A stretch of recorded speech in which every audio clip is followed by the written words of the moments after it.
Welcome, everyone. Thank you so much for joining us today. As you see, I am joined by Helene and Richard, who are going to be talking to you today about why fintech is important for you here. My name is Freddie McCann. I'm the recruitment and admissions manager at the London Institute of Banking and Finance. So my role, which we'll be talking about at the end of the webinar today, is how this topic really links to our upcoming postgrad certificate in fintech, and why that certificate is really important for you to potentially take forward in your career search and your plans moving forward as well. So shortly, I'm going to pass over to Richard and Helene to talk about this topic in a bit more detail. But before we get started, I think it's going to be good for us to know the audience that we've got here today. So we're going to bring up a few polls for you. So in a second, when you bring up these polls, if you could get your answers in. What I would add, you'll see an other column in all three of these questions. If you would like to, don't worry if not. If you want to put what your other answer is in the chat box, it gives us a bit more information as well from who our audience is here today. So if we can bring up our first poll, please.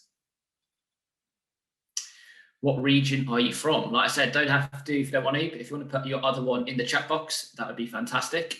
Even if you just want to put the other one in a private chat box to ourselves, that'd be brilliant.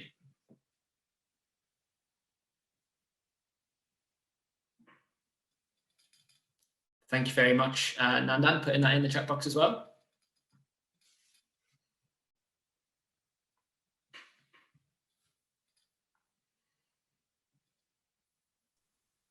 Yay, St. Albans, thank you. St. Albans, very close to myself. I've just moved to Ware in Hertfordshire, so yeah, relatively close. Lovely place. In another part of Hertfordshire. We should have had it as a separate category of answers, yeah. for sure. Whereabouts in Hertfordshire are you from? Right, and from Bedfordshire. Hey, Maria. Nice to have you there. All the shires. A lot of Bedford.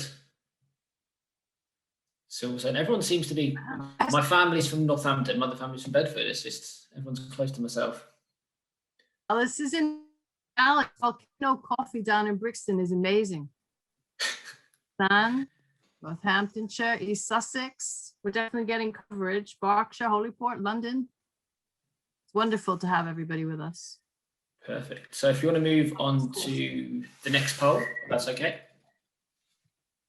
Much Adam.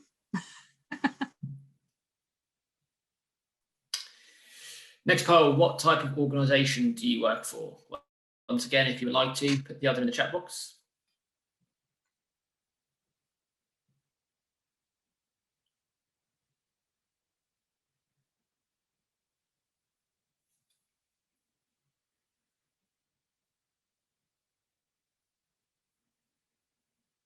What time is this? I'm leaving. What's there?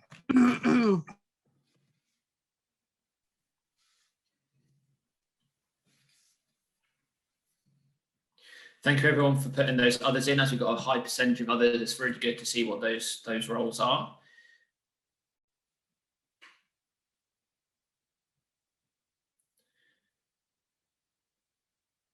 I think a few of those lower percentage ones I was expecting a little bit higher for a couple of them, which is interesting.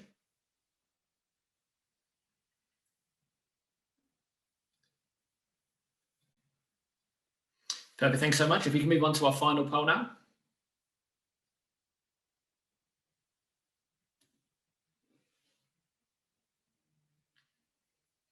What's your function within those roles?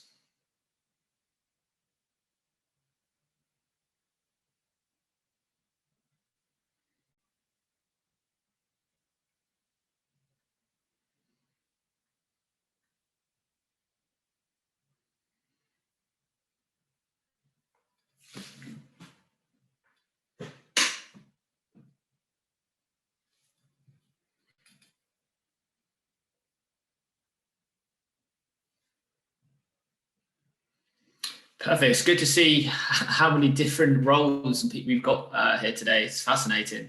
And I'm sure when we pass over in a sec to Helen and Richard, they'll be able to talk about why our topic here today is going to be important for all of these roles as well. So that's fantastic. So if you want to close that poll in now, So thanks so much everyone for getting involved with those polls. Like I said, it's really good for us to get a sort of grip for the audience that we've got here today. So I'm going to now pass over to Richard and Helene. So I'll pass over to Helene first to introduce themselves and then talk about the topic that we're here to discuss today, of why fintech is important for you. Thank you, Freddie. I'm going to start and give a bit. I'm getting a signal that internet connection is dropped off. It's nothing to do with anybody on the connection. Leading on. Helene, what we'll quickly do is I'll pass over to Richard to introduce himself first, when Helene just has a little workout of the connection issue at the moment.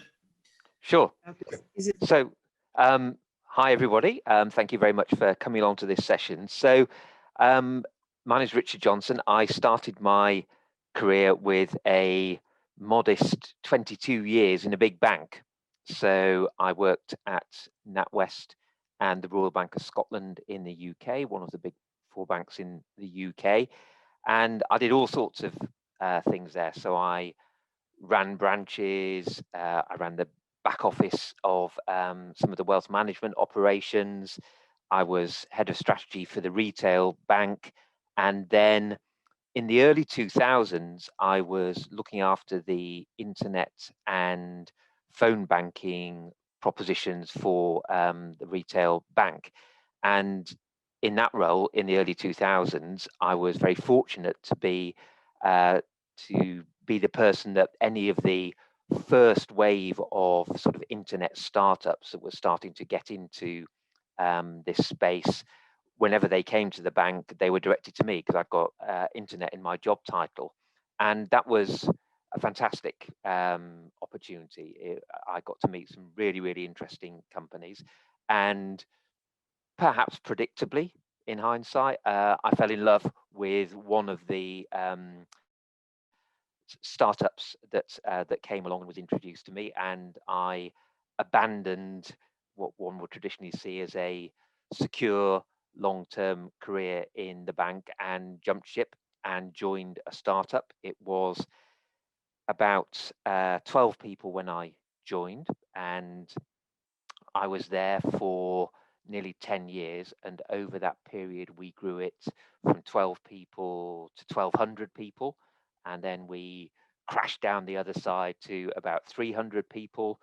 And it was an amazing experience. It was what we would now describe as a fintech. So it was a technology business providing mobile banking and payments software, primarily for banks. And it was a global business. I was the strategy director there for most of the time, and that involved me in working with banks and telcos and digital businesses in all different regions of the world. So in North America, Latin America, UK, Europe, Middle East, Africa, Southeast Asia, China, Australia.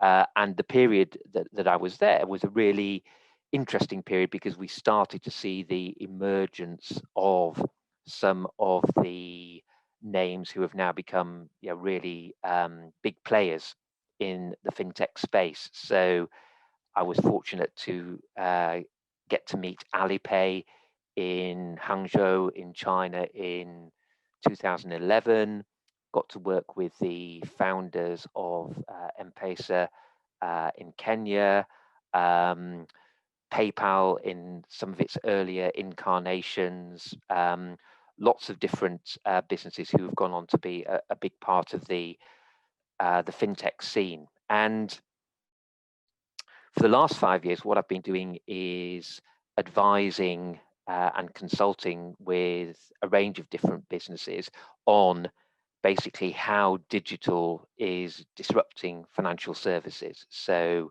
I work with some banks, I work with some startups, I work with some technology companies, and it's all about trying to help people understand how digital is disrupting the financial services industry, because it's very obvious how digital is disrupting other sectors. I mean, you look at classic case studies like what Amazon's done to retail, what Spotify's done to music, what Uber's done to the way we take taxis, etc. And people could be forgiven for thinking perhaps, well, this hasn't happened yet for banking, or did I miss it? I mean, has it already happened?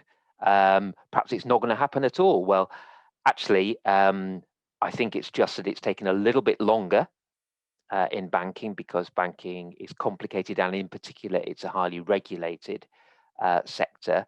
But the biggest mistake would be to think that the impact of the disruption of digital and financial services is going to be any less profound than it has been for those other sectors.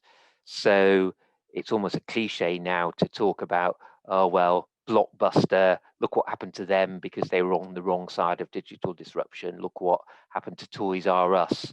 Look what happened to Kodak. There are going to be Blockbusters and Kodaks and Toys R Us in the financial services sector. There are going to be winners and losers as a result of the digital disruption, the technology-enabled disruption that's coming to this sector.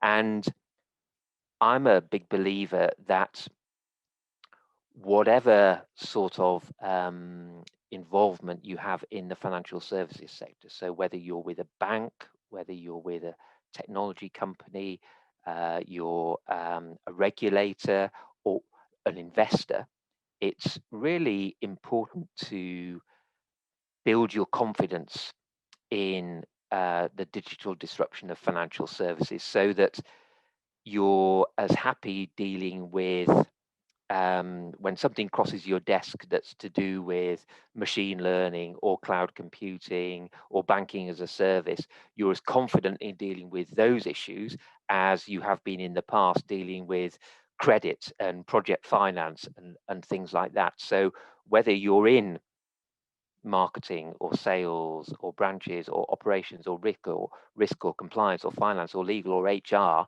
actually there's just a general need for people to grow their awareness, to build their confidence in dealing with these issues, in order to, both from their own career point of view, but also to help their businesses develop a strategy that means that they're not going to be the Blockbusters and the Kodaks and the Toys R Us of the banking industry, but to position their business to be on the right side of digital disruption.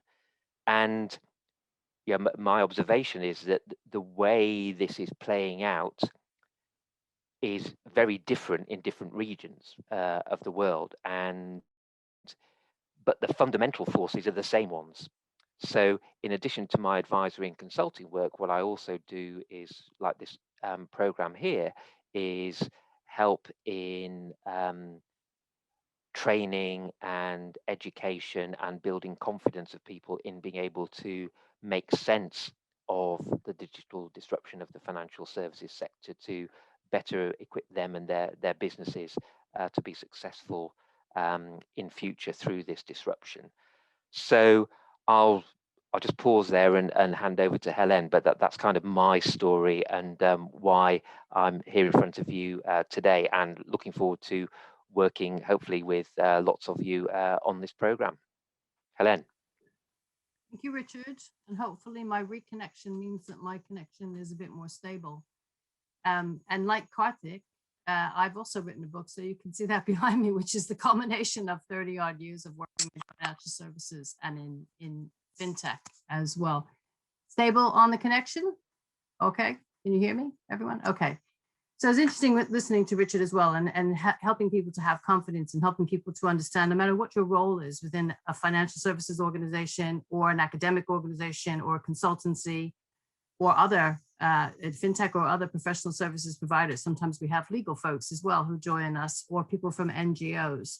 My path to fintech, which started with my path in banking back in the 80s in correspondent banking in the DACH region, I got led to it by helping businesses get funded. And around the 2011 to 2014 mark, I was helping fintechs get funding.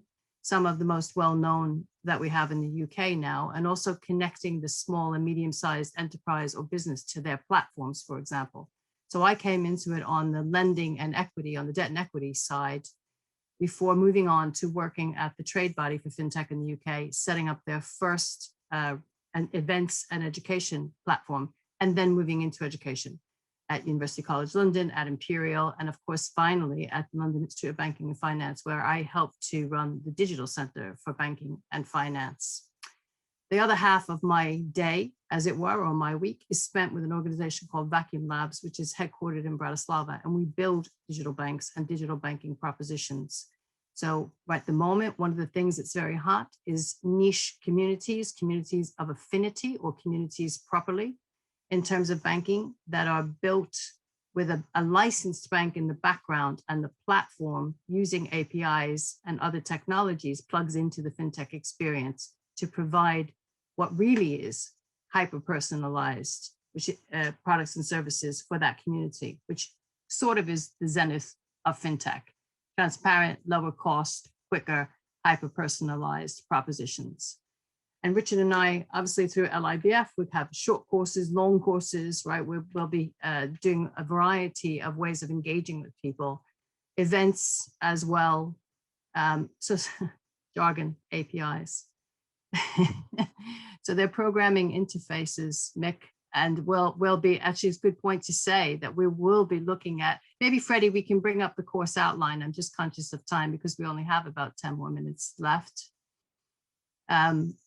Where we'll talk about some of what we're going to cover on the course. And that's where you would see that a platform bank, for example, which we'll cover in module 2, connects through these programming interfaces to be able to plug in fintechs to them.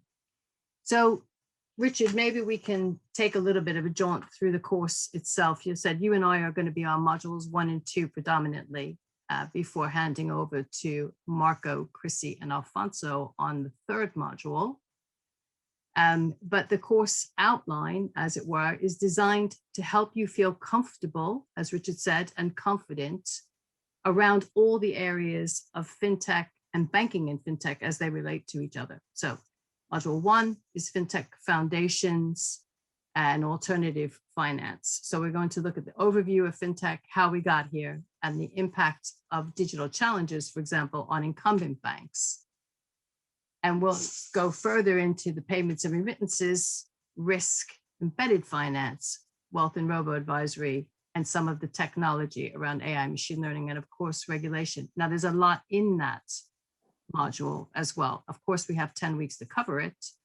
And while we're covering it, we're also going to be bringing guests in from industry who are right of the moment guests. So Richard and I are working part of our time in the industry, but we're also bringing some of the people from fintechs and from incumbent banks to share their stories with you and to bring it home in a very real way. One of the things about fintech is that case studies per se are thin on the ground because we haven't been going long enough to have case studies. So we're bringing you human case studies on the course as often as we can. And that is because we have a network of people that we can leverage who will come in and speak to you and share their experience and their knowledge. Richard, do you want to add to that?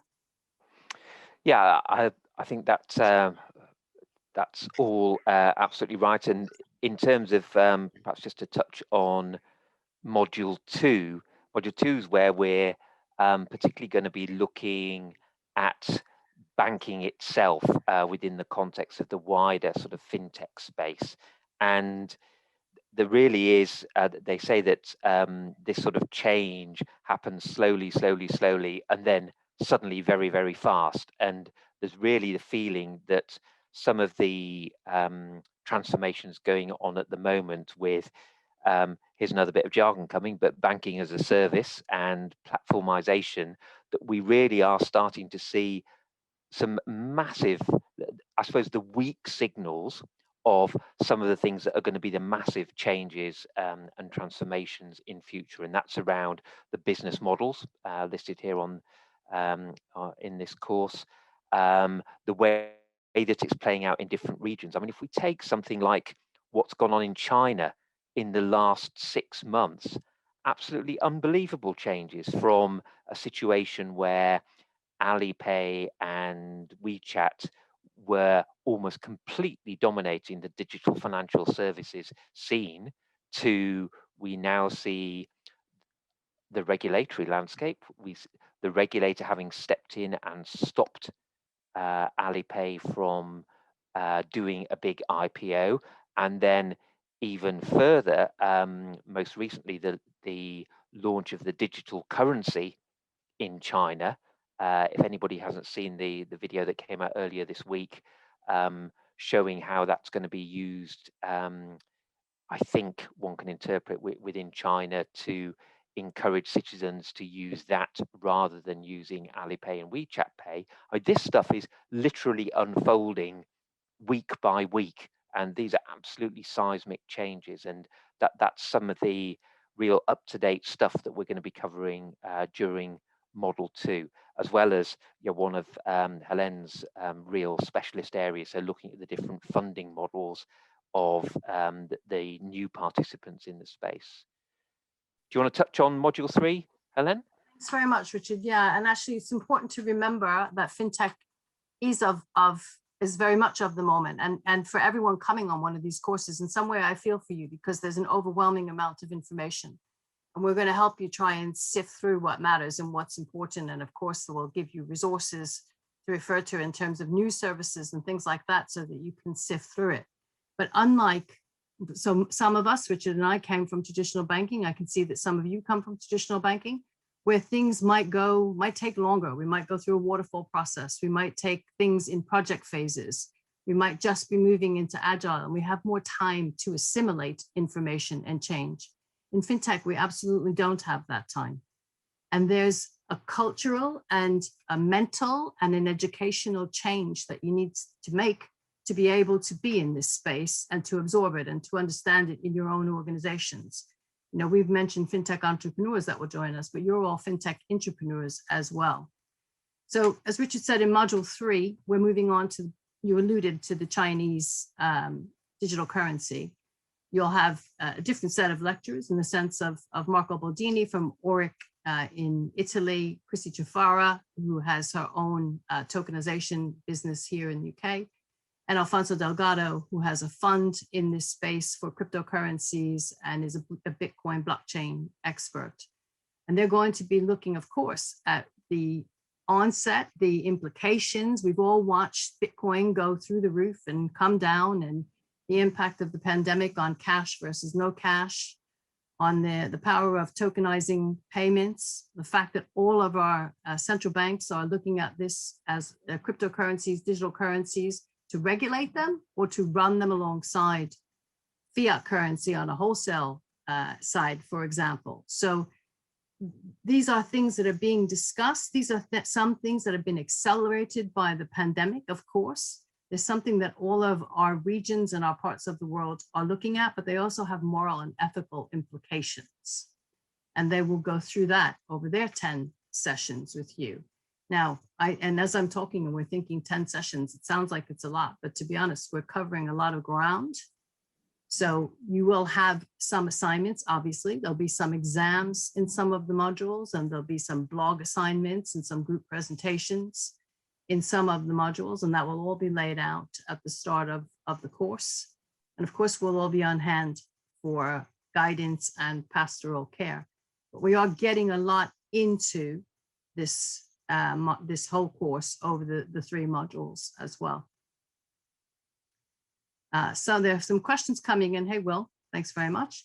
There are some questions on course, which the events team will go through with you. They'll also go through the timings with you of the sessions as well. I think, so one of the things when people ask about how we compare with some of the online courses that have been running maybe for a couple of years, I want to go back and just reiterate. I created these courses, the first ones probably 5 years ago in the UK. And I remember staring at that blank sheet of paper saying, so what would I want to know if I were in this position and I were coming from a variety of angles? What if I'm just pointing a camera, or I'm just doing an interview, and I'm not, everyone's got different flavors. You're getting something different from that. one of the great things about LIBF and one of the great things about my journey is I've been able to embrace academic rigor alongside industry expertise.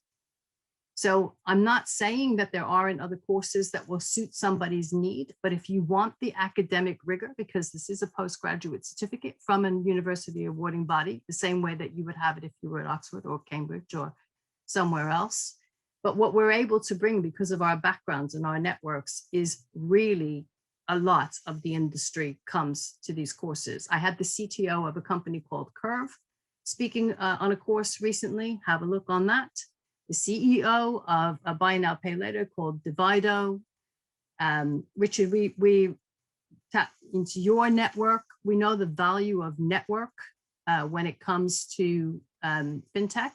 The chief technology advocate at Starling Bank has been a guest. So because they know us, because they've worked with us, and because we've been involved in their growth, they will come and speak to you. And if there are 25 or 35 of you on this course, it's going to be a rare opportunity to have access to these people in a 25-to-1 kind of environment where you can ask them questions directly. So there are a number of ways in which it is unique. Freddie's also giving you the place you can ask other questions as well. So I know that we have 3 minutes left on this. Let's see if there's anything in the chat that I've missed. Over to you, Freddie, if you want to just direct us to any particular questions. Yeah, no worries. So there's a few questions that I've seen. Well, I'll touch on my last slide because a lot of these questions coming in will relate to that. So we'll move on to these last few slides. So next steps for people who are looking to really get into the application process of our postgrad certificate. We are looking for completed application forms to be sent to us by the 2nd of April, which is next week. So although the program starts at the start of May, which I'll touch on later, if we can get applications in by the 2nd of April, it gives us an idea of what our cohort size is going to look like. After today, when we send the recording from this session, we'll also attach the application form. You can find our application form on our website as well.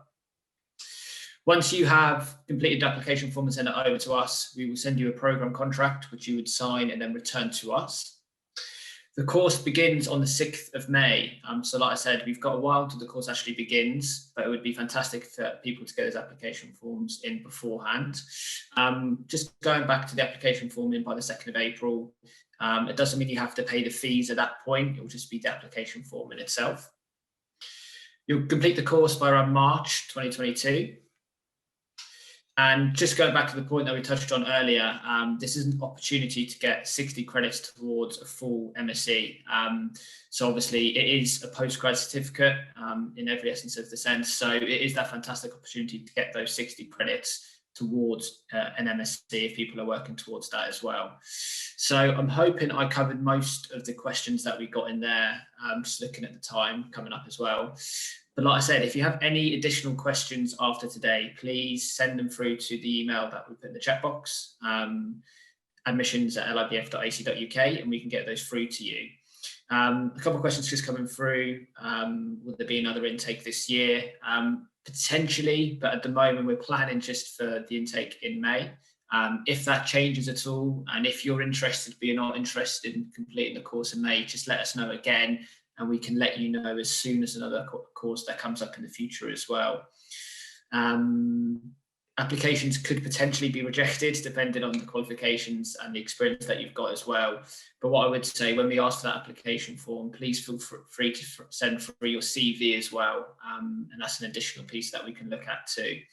The cost of the course is £4,500. We do offer discount to our paid members and our alumni at LIBF as well. So if you think you're applicable for that, just let us know in your application form too. One quick question, which I think is a really important one, just before we leave, what are the job prospects after this course? I'll pass back over to Richard and Helene to pick up that question. Freddie, I think one thing to mention is also that I think at LIBF, we do have an employment and a recruitment area as well. We have people there that can help you. And of course, nothing is ever guaranteed. And I suppose that, this is one of those questions is what do you want from your career? Because there's such a variety of people here. And as I said it before, some people will be entrepreneurs, some people will be entrepreneurs, some people will want to go and drink Kool-Aid and work Richard did and go work for the startup as well. Some people just want to be able to stand up and give a keynote and feel comfortable, or chair a panel and feel comfortable. Everyone comes to this for a different reason. One thing's sure to say, if you're working in an incumbent organization, you will be touched by fintech in some way, shape, or form. So and depending on where you are in your career, if you're in the early stage or you're in the early to mid stage and you're looking to move on to being more involved in how your organization rolls out with it, this could be very useful. If you're at the latter stage, or you're someone like me who's at the later stage in life, she says, from a consultancy, advisory, and executive team, I think, again, you get the knowledge and you get the network and you get the confidence. Do you want to add to that, Richard? No, that's very well said. Thank you. Yeah, just in addition to that, Helen, in terms of our careers employability team, we've got a dedicated careers employability team at LIBF who will support you through your time with us and beyond as well. So any job opportunities you're looking for after the postgrad certificate, we'll be able to introduce you, give you some different tips as well for how you can get the best sort of job possible that you're looking to go into after this as well. Perfect. So I think we're just running out of time now. So I said, any additional questions, please send them through to our admissions inbox. And thank you so much for everyone joining us today. We will be sending the recording from this session as well, with a few links to our application forms and our website too. So have a lovely rest of your day. As you can see quickly, we've had our digital page just put in the chat box. If you want to follow that link at the end of this session, you can have a bit more information on our course, and our application form is on there as well. All right. Thank you very much, everybody.